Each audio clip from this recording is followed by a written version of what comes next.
Omar Marmoush's story with Manchester City has taken on a sad tone after Pep Guardiola fielded him in a match with the reserve team against Bayer Leverkusen before taking him off following the team's attacking struggles and replacing him with Erling Haaland after just 65 minutes. This raises the question, what is happening with Omar Marmoush? I was not happy from the outset about Marmoush's move to Manchester City, despite the scale of the step. The reason for this dissatisfaction lies in Marmoush's nature as a player.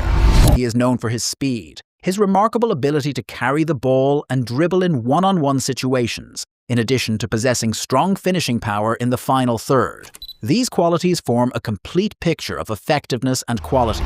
By nature, Omar Marmoush is a space-attacking player, whereas Pep Guardiola's team, before this season, rarely found space, as it imposed constant pressure on opponents in their own areas for the full 90 minutes. Even so, the Marmoush deal pointed to the possibility of a change in Guardiola's style, yet the coach did not suddenly alter his approach.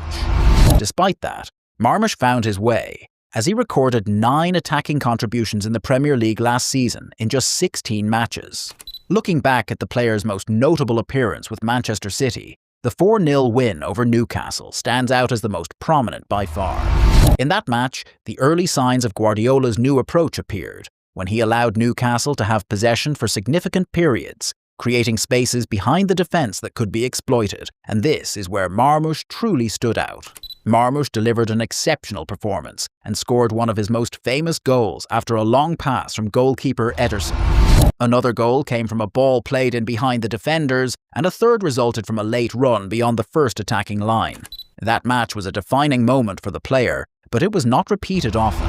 Many believed Guardiola was heading towards a real change in his style and that Marmoush would be one of the pillars of that transformation. But the player's injury with the Egypt national team during the World Cup qualifiers brought those hopes to an end and had a major impact on his path, as the team was changing while Marmoush was absent. At present, Guardiola's team plays in a way that relies more on transitions, but Erling Haaland has become the absolute focal point of the system.